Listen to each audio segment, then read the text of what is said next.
What if American warfighters could stop a rocket-propelled grenade? Spot the enemy with binoculars in the sky. March all day with superhuman strength. Swim twice as fast with half the effort. Sound impossible? One shadowy U.S. agency is making all this and more happen.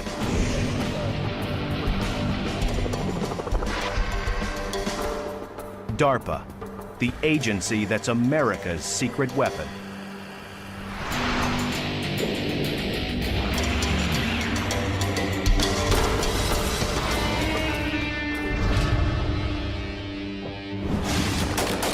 For U.S. forces, it's a dangerous world out there. But the American warfighter has someone watching his back, even though he may never have heard the name. Drive past this complex on a street near Washington, D.C., and it looks like any other office building. There's no logo on the outside, no hint to who works here. DARPA, the Defense Advanced Research Projects Agency. It's the R&D arm of the Defense Department. DARPA enables the game-changing military breakthroughs that others dismiss as impossible. If I have an idea for a new tank, DARPA's not going to be interested in that. They're going to say, go to a company that makes tanks. But if I have an idea for a hover tank or an invisible tank, and I can show a reasonable scientific plan to get to that end goal, DARPA's the one who's going to fund that. DARPA has granted National Geographic filmmakers unprecedented access to closely guarded labs, remote proving grounds, and underwater test areas. Do you have a personal camera now? I do. I'm gonna need that as well. At DARPA headquarters, we surrender our cell phones at the Visitor Control Center. There's your badge. Then we are escorted to the only room where interviews can be conducted. Sometimes, our questions hit a brick wall. You know what, I don't want to go down that road. Okay, okay. The security reason? Don't want to tell you the secret sauce. Is that something you don't want to talk about? Yeah, can I not talk about that one? Let's not talk about that for now. From developing ways to spot hidden threats in Iraq, to designing hypersonic jets that can fly more than 5 times the speed of sound, DARPA tackles what they call DARPA-hard problems.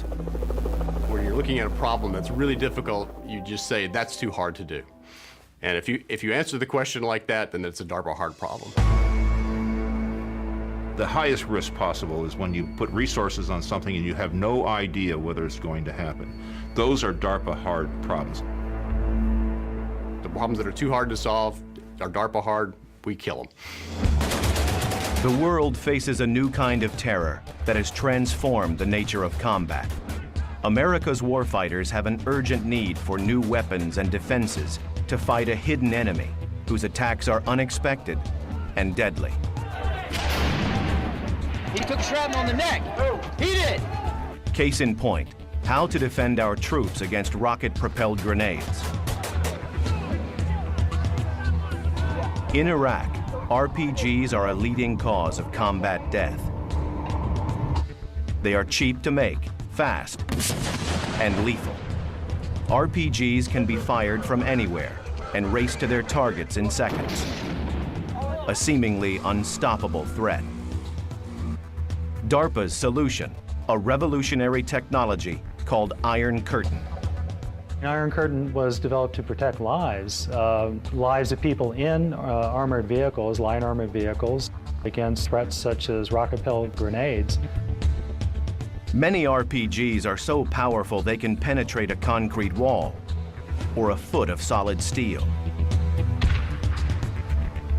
It takes an RPG about 1/10 of a second to travel 15 yards to its target. DARPA's team has to develop something fast and powerful enough to detect, track, and destroy it in a split second, just inches from the vehicle itself. But can it be done? At a remote site on the Utah Salt Flats, scientists prepare to test the Iron Curtain system on an armored Humvee. It's about to be subjected to an attack by simulated RPG fire. As the RPG is flying in, the first sensor that sees it is the radar. This is the radar antenna, so they can track the RPG as it comes in. The second sensor that sees it is all along here, there's an optical sensor. And as the RPG flies underneath, we're able to select the exact aim point. The countermeasure then has an effect on the exact point that you want it to. Now, since we can't have explosive countermeasures on the test that we're doing out here today, we use instead a system that we call a diode gun. And we set up the lights in sequence so that they travel down at the exact same speed that the countermeasure would be going.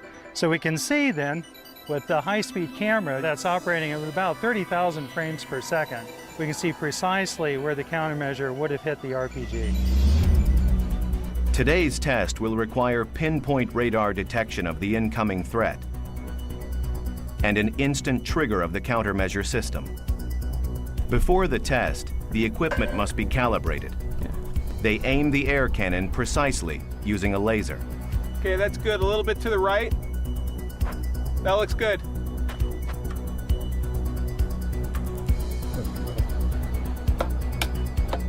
We have an autonomous system that's GPS guided. The guides system around a track so that we can conduct our experiments completely unmanned. In 3, 2, 1, go.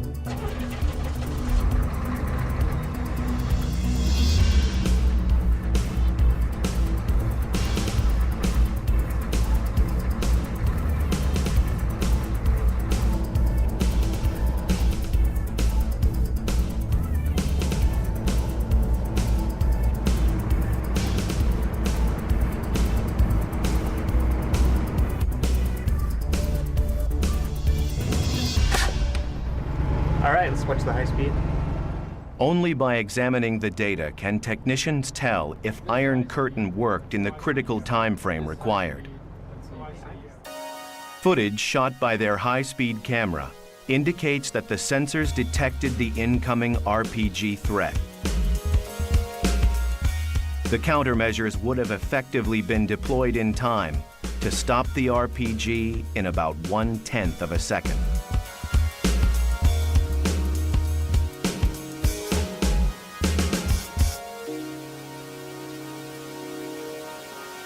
The Utah test of the Iron Curtain system using simulated RPGs is a success. But can Iron Curtain stop deadly live RPG fire? In the case of Iron Curtain, we have had several occasions where the system didn't work as planned, and the RPG did go high order and destroyed all of our apparatus. And you just pick up the pieces, in this case literally pick up the pieces, and you push on. In June 2008, the Iron Curtain system is tested again with live fire. We had a lot of confidence in the system, although I won't say that my heart wasn't up here. We took a shot. We detected with the radar. The optical system went on, told our countermeasure where to shoot. We shot it, held our breath. And sure enough, we deaded the RPG, went over, wiped the RDX, the explosive off the vehicle, and congratulated ourselves. And on that particular Humvee, we only had 3/8" armor, which isn't much, and we shot 5 RPGs at it.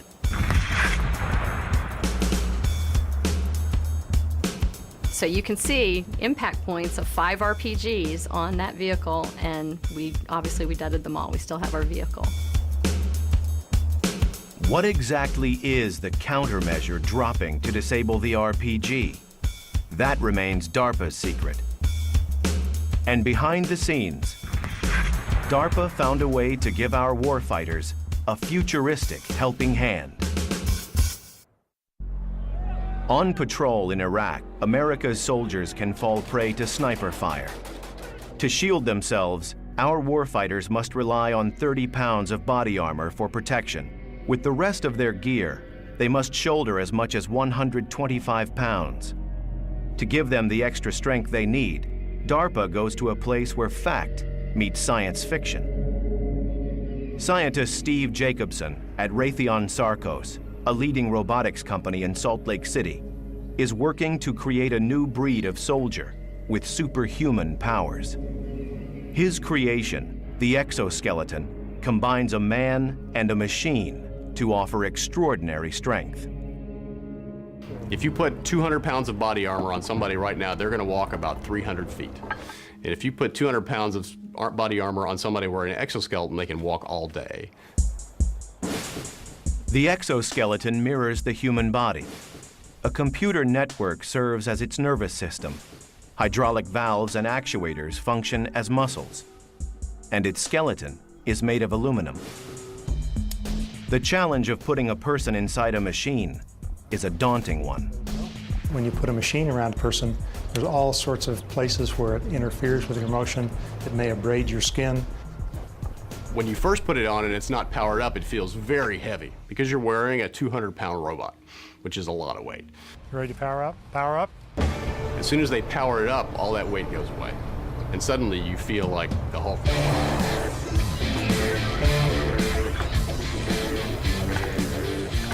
Rex Jameson wears what is probably the most advanced design currently being tested by a human operator. The risk is that it's extraordinarily fast and extraordinarily strong, so if it decides to do something, I can't fight it. The exoskeleton is designed to amplify the operator's movement without blocking it, to read his motion, enhance it, and make him stronger. The superhuman stamina of the exoskeleton makes it a priceless military asset.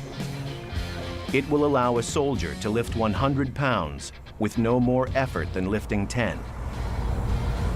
When I'm lifting heavy things with the exoskeleton, it's surprising. You look at the object and your brain thinks you can't pick that up. You don't feel any stronger than the exoskeleton, but then you reach out and pick it up and there's no effort at all, and it continually surprises me. It feels like I'm lifting a prop. How much load are you feeling in pulling 200 pounds? Maybe 10 pounds. Moving things is one of the large forgotten jobs in the military, and the exoskeleton was designed to help an individual soldier move boxes all day long without getting tired. A 35-pound ammunition can, a normal man can lift without much problem, but after lifting 20 of them, they're going to get really tired, and it requires no effort on my part, so I could do it forever, basically. By reducing fatigue, the exoskeleton can enhance the combat performance of the warfighter. And the exoskeleton is more than strong. It's light on its feet. The fun part for me about operating the exoskeleton are the speed moves, like the punching bag and the soccer ball. It's very quick and very precise, and surprising given how much power it has, how it can follow you so quickly. The exoskeleton is the best robot in the world right now because there's no other robot in the world that you can climb into, move freely, do work, and not get tired. One of the joys of the exoskeleton is watching someone's face who sees it for the first time. Because to them, this has been science fiction, but all of a sudden science fiction's real. They see a machine on a person, and they know tomorrow's here. The Army is adapting the exoskeleton for supply handling, to help our troops bear the burdens of war. But strength and stamina are not enough. A warfighter's survival depends on locating the enemy. A new DARPA breakthrough answers that need. For our troops, survival means spotting an enemy sniper on a rooftop before he spots you. Where's that fire coming from? When Iraq started, it was very clear in the urban area that what people really wanted was surveillance, but they didn't want it from 10 miles away. They just wanted to know what was on the next block. DARPA's solution, the WASP. It's no bigger than a toy, but looks can be deceiving. The thing I think that makes WASP so unique is it has all the same features that are found in a full-size airplane. It has an altimeter, it has a gyro, it has GPS, it has a magnetometer. All of these things that are found in full-size airplanes are found in a package less than 26 inches and weighs at less than a pound. Each stage or block of the WASP produced by the AeroVironment Corporation was supervised by DARPA program manager Leo Christodoulou. This is the Block 3 production aircraft. This aircraft has multiple capability with modular payloads, such as this one, which is a high-resolution camera. But it could also have a night vision camera, or indeed it could have an extra battery to give it increased endurance. Think of it as airborne binoculars for the infantry. It has the capability to accomplish complex missions with high degree of autonomy. In cases where it loses communication and has no instructions, it will go to a rally point. It will go to a specific location and wait for you there. The WASP has already proved effective on covert combat missions, where it can be used to help detect snipers or terrorist hideouts. One of the key design objectives of the WASP was the ability for a single warfighter to quickly, efficiently, and easily assemble it and fly it in very short order. What I have in the backpack here is a micro air vehicle that a single man can operate. Here's the air vehicle itself.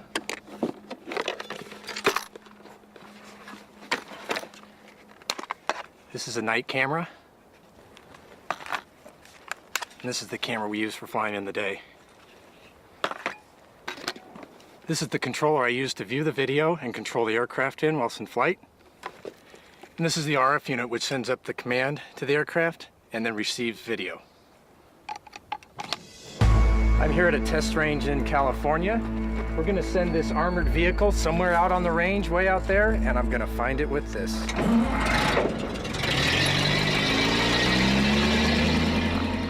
The target vehicle doesn't stop until it's far beyond his line of sight, lost in the distance. Okay, I've done the pre-flight, system checks are good, and we're gonna launch the vehicle and go find that guy. Powered by an electric motor, the WASP Block 3 can travel at a speed of up to 40 miles per hour. It's capable of flying for 45 minutes, to a distance as far as 3 miles away from its operator. So I'm looking down the road here, and we're just seeing where he might have gone. We're looking to the side, left and right. And I'll just keep looking around. I'm in side view camera here, and I'm just looking to see if we can find him.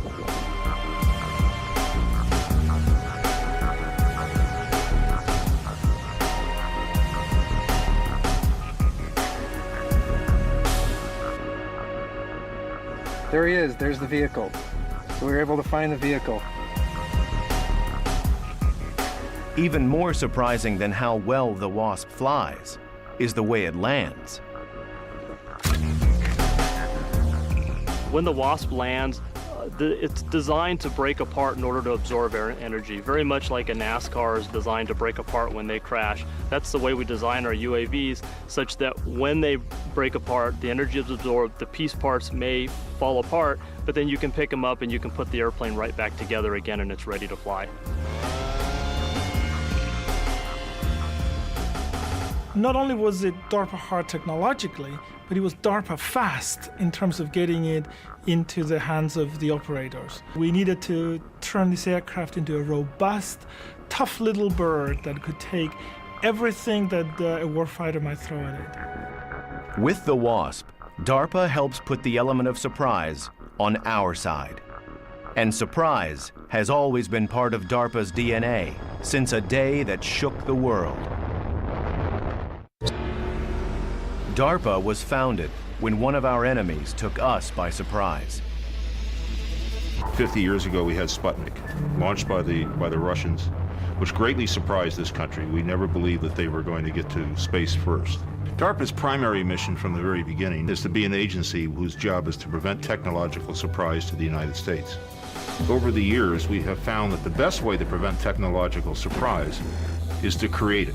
So we have gone out and created surprise in order to prevent it from happening to us.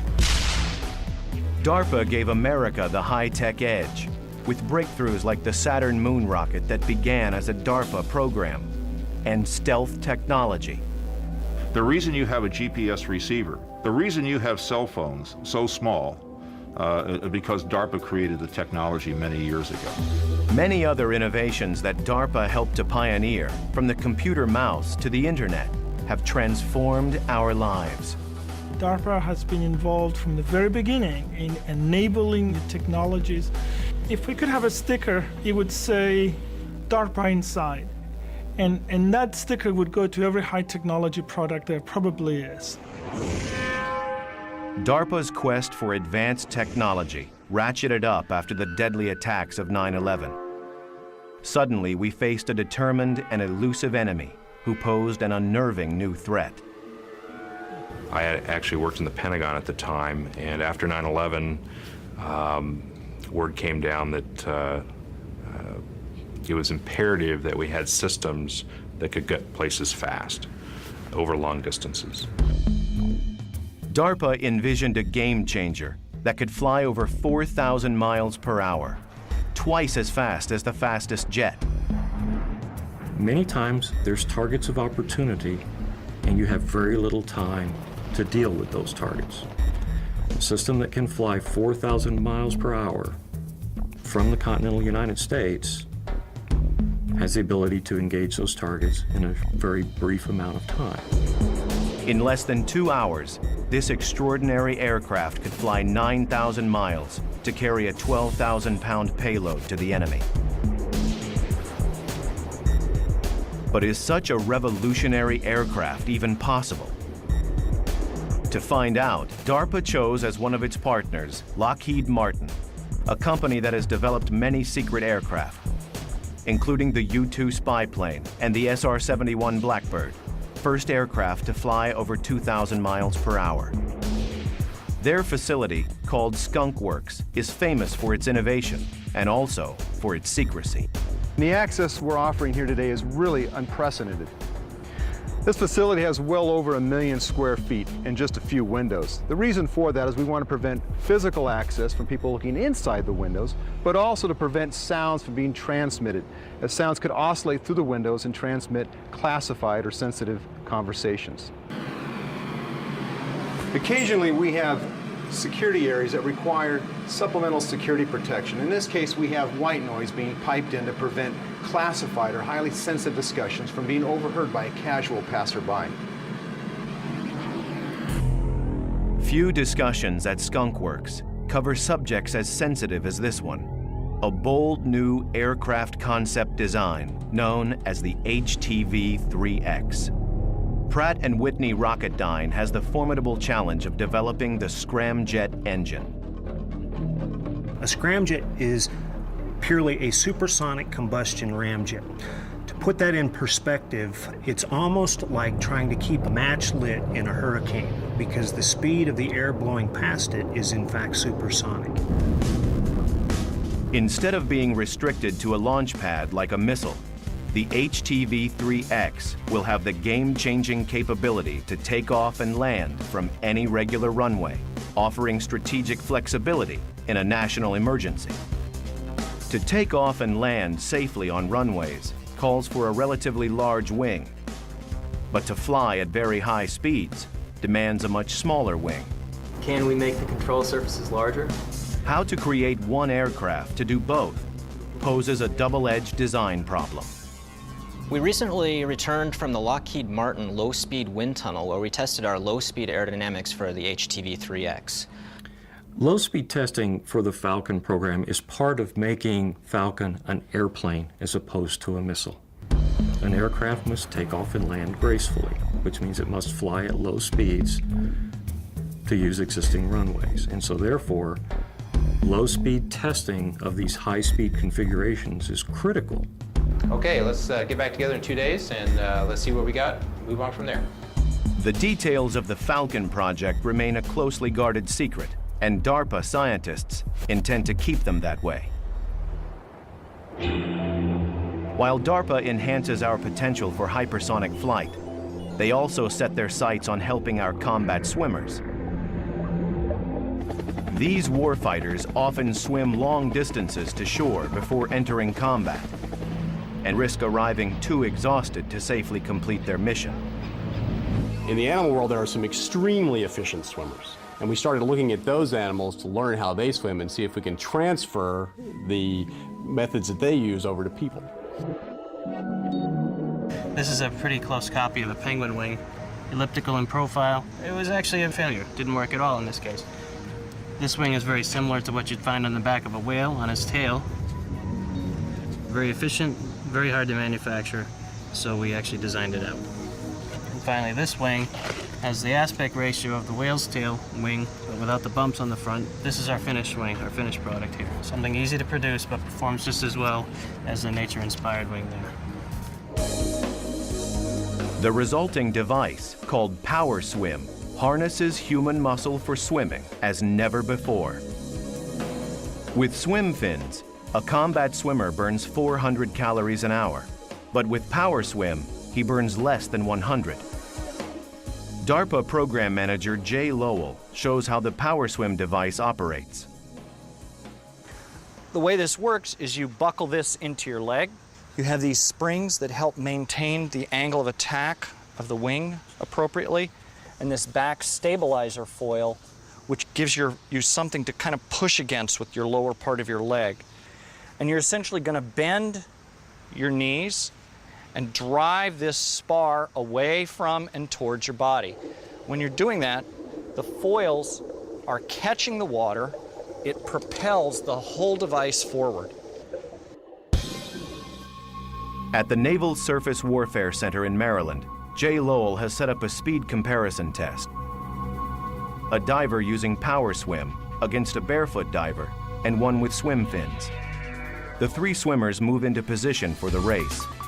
An underwater signal serves as the starting gun. Like a shot, he's taking them even from the start. Look at that. The diver with Power Swim finishes first.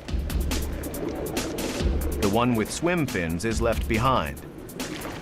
And the barefoot one isn't even close. The reason we feel that the Power Swim device is a very significant advance, perhaps the most significant propulsion advance since the swim fin, is that we've managed to improve the efficiency of that diver from 10% to 75% efficient. Anything that we can give the Marine that'll get him to shore 50% faster while reducing his workload 50% is going to ensure that he is completely mission capable when he reaches that shore. Power Swim allows combat divers to swim up to twice as fast and 4 or 5 times farther than before without getting tired. It means they can be dropped off at greater distances from shore, so they're less likely to be detected by the enemy. But this creates another problem. Because they're farther out at sea, combat swimmers face a higher risk of getting lost, and it's imperative they know exactly where they are at all times. To solve this new DARPA hard problem, the agency developed another breakthrough, the Tactical Underwater Navigation System, or TUNS. The TUNS unit combines an advanced compass and depth gauge with a state-of-the-art sonar system, giving the warfighter his exact position at all times. The thing that's nice about DARPA is there's no limits to what you can try. The sky's the limit, and no idea is a stupid idea. And so all that does is set all these projects up for success in the long run because they listen to everybody. DARPA innovations enable our combat swimmers to steer a safe course through hostile waters. And in Iraq, DARPA is helping our warfighters to face their deadliest threat. Improvised explosive devices, or IEDs, have killed over 1,700 Americans and wounded many more. They can be buried by the side of the road, hidden in ordinary objects, and triggered by cell phones. IEDs pose an invisible and ever-present danger. The DARPA hard problem: locate these explosive devices without setting foot inside the deadly blast radius. DARPA's solution: the MAV, for Micro Air Vehicle. When the MAV successful flight test was first publicized, I got a call from a warfighter currently deployed who said, "We need that now." The MAV was developed to have a unique hover and stare capability. They really needed something that would allow them to see over the next hill or around the next corner. The ability to go to a target area and persistently stare at that area and give them situational awareness. Weighing only 4 pounds, the MAV's remarkable motor delivers as much power as a 25-pound lawnmower engine and literally sucks the MAV through the air. Air is sucked into that duct by this fan. That's creating the aerodynamic lift. The ducted fan air vehicle configuration provides vertical flight capability. Plus, it has no exposed moving parts for safety around soldiers, Marines, and airmen. It can actually fly backwards, forwards, anything it needs to do to compensate for the wind and to put its sensor on its target.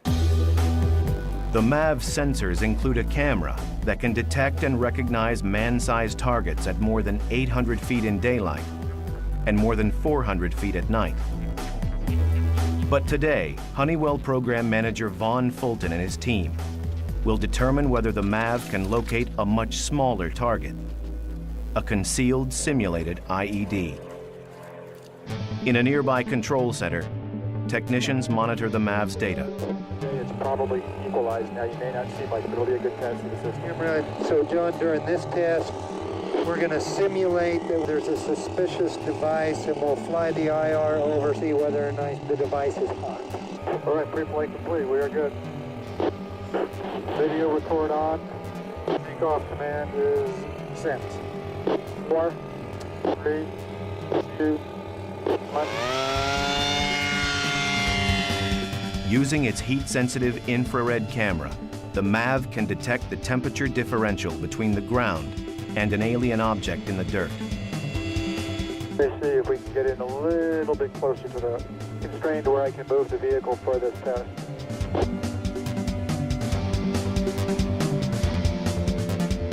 They spot their target.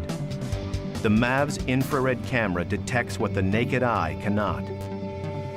Definitely something man-made, different temperature than the surrounding area, so certainly something that you would want to go investigate.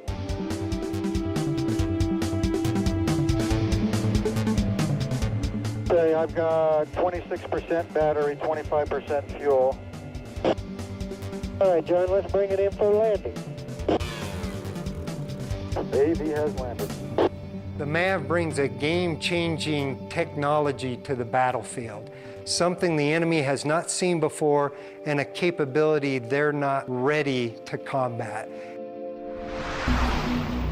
Our troops face another deadly threat, and unlike IEDs, this one's not man-made. With temperatures in Iraq and Afghanistan that can reach 120 degrees Fahrenheit, sometimes the environment itself is the enemy. Thousands of our troops have suffered from heat exhaustion. DARPA likes to support projects that will be game changers. In other words, give us a real advantage. And if you talk to any soldier who has been deployed in Iraq and Afghanistan, you ask them what is the major limiting factor for their activities over there, they'll say heat. Heat can limit physical performance and hamper judgment. And unless the body is quickly cooled, heat stroke can lead to brain damage or death. At a Stanford University lab, scientists Dennis Grahn and Craig Heller have developed a remarkable breakthrough. We have to be able to run experiments under realistic conditions. We're not in Iraq, so we have a hot room, and then we simulate battle conditions by the clothing that is worn. A biological chemical warfare suit, heavily insulated for protection, offers the worst-case scenario for overheating in battle. Now what this is going to be a device that will measure your body temperature at the level of your heart, because all blood coming back from all regions of the body comes to the heart. So that's the best integrated temperature of your body. So when you get this all the way up your nose, the end of it is going to be right at the level of your heart. And for good measure, how about a helmet? Okay, so now we're going to go into the hot room. And hot room is at 42 centigrade, that's about 108 Fahrenheit, so a nice cool day in the desert. Okay, Steve, we'll use the treadmill here on the left. Treadmill up to a 13% grade now. Pretty good workout. Well, we have Steve exercising in the heat, and we're going to leave him in there exercising until his core temperature gets up to 39 degrees. That's about 102 Fahrenheit. So would represent a healthy fever.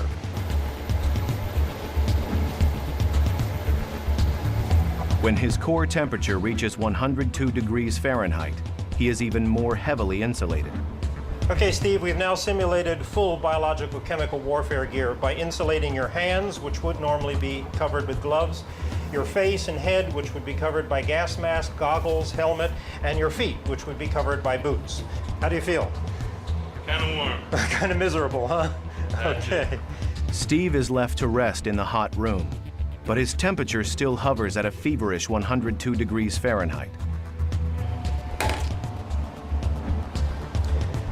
Okay, Steve, time's up. So let's make you feel a little bit better. Craig will cool Steve off using a revolutionary device. They call it the glove. The gloves are activated, so now we can see how much heat we can actually suck out of your hands. All right, looking forward to it. The cool water, which is perfusing this metal cylinder, is going to take heat away from your hands. The hot blood is coming into your hand. It's being distributed in this big network of blood vessels just under the palm, and that heat's being transferred to the metal cone. The cool blood is going right back to your heart and being distributed through the core of your body. Feels good. Even though he is heavily insulated, as the cool water circulates through the glove, Steve's temperature immediately starts to drop and will soon reach a safe level. The glove that can protect warfighters from heat stroke can also save the lives of those suffering from extreme cold, including combat swimmers, who sometimes spend 8 hours in freezing water to perform a mission.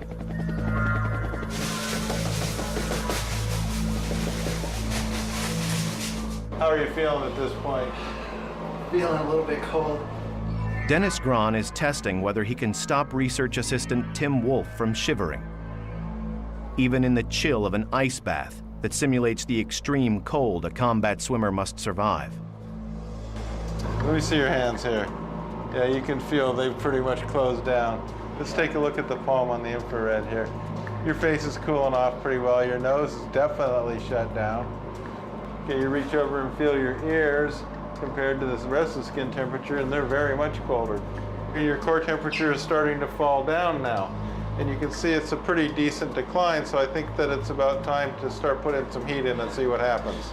I'm not going to complain. Will that work for you? So.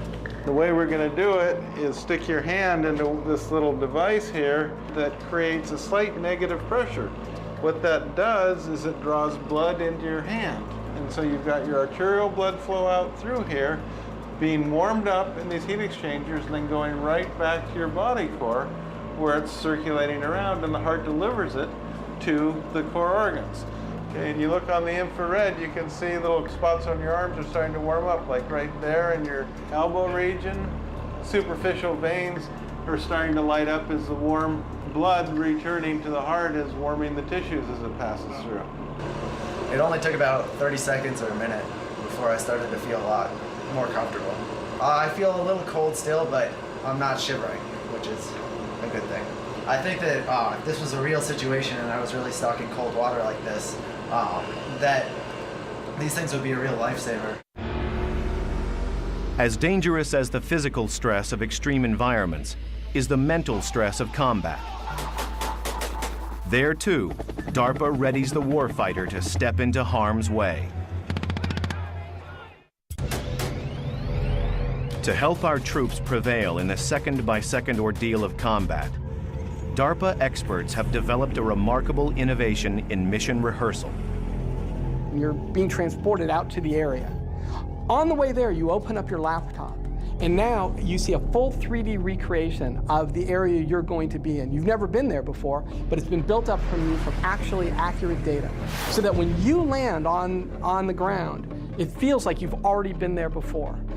The real-world 3D simulation combines the latest satellite data, ground photographs, and drone footage for a depiction of the combat site so accurate, the warfighter can rehearse his mission as never before. Just the ability to be able to travel the terrain in a mission set in a virtual environment is invaluable.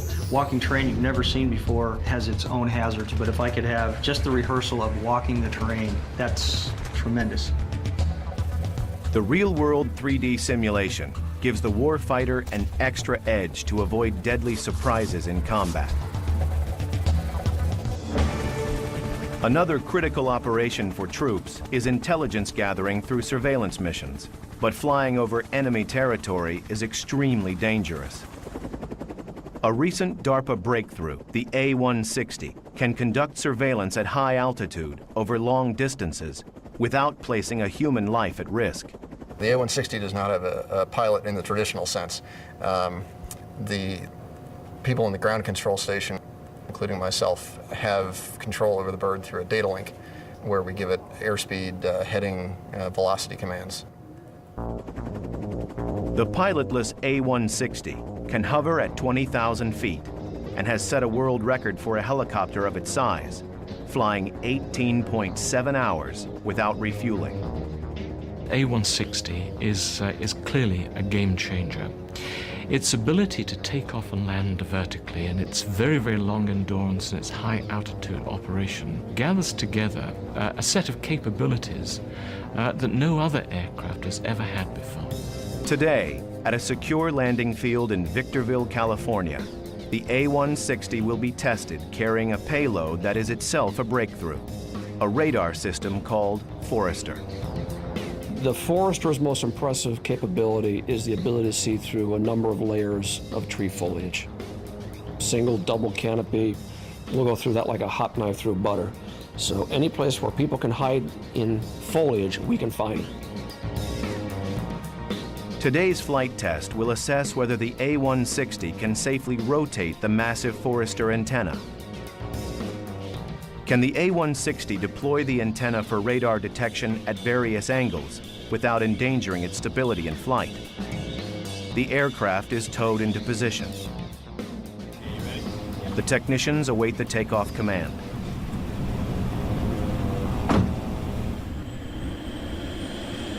Okay. This button. Shadowed by a chase helicopter, the A-160, carrying the Forester antenna, climbs to its programmed altitude for the test to begin.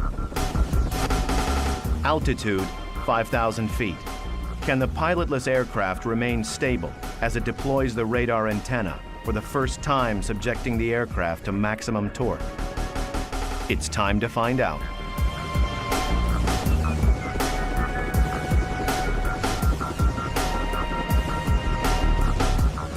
The radar antenna is deployed. The test director delivers the official verdict. The antenna was rotated a full plus minus 180 degrees, and we flew with the antenna out at 90 degrees as well, so a lot of good data was captured. Today's flight completed a lot of the unknown territory and questions we had with the antenna installed on the A-160. We're very, very pleased with the performance. The flight test determined that the A-160 could safely deploy the Forester antenna at any angle without endangering the aircraft's stability. The A-160 can be operated in fully autonomous mode where we give it a mission plan and then it goes through and executes those commands with no input from the operator.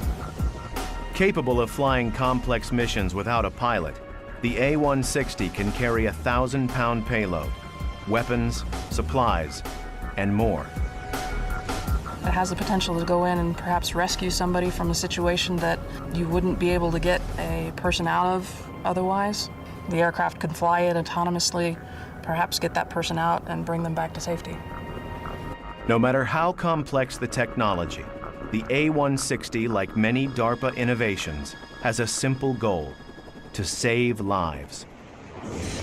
For 50 years, no idea has been dismissed as impossible if it could protect America's warfighters and keep surprise on our side. And the next 50 years, The people who know DARPA's secrets can only hint at the surprises to come. There are many game changers that we're working on. Some are as dramatic as having aircraft that stay up for 5 years. What I see happening in the future is that you'll take precision, bring it down to the level of a bullet, or you actually guide a bullet through flight and change course to the target. Aircraft which reconfigure themselves in flight. They do it automatically, perhaps a little bird-like. They change their wing configuration. They can maneuver in ways that we've not done it in the past. Many of the things DARPA works on are classified, so we can't tell you what they are. But what I can tell you is many of those developments are going to change our lives. In the past 50 years, among its many breakthroughs, DARPA helped bring us the internet, GPS, and stealth technology. Today, in the high-stakes struggle between nations, DARPA is still an agency with a mission to make sure that we reach the future first.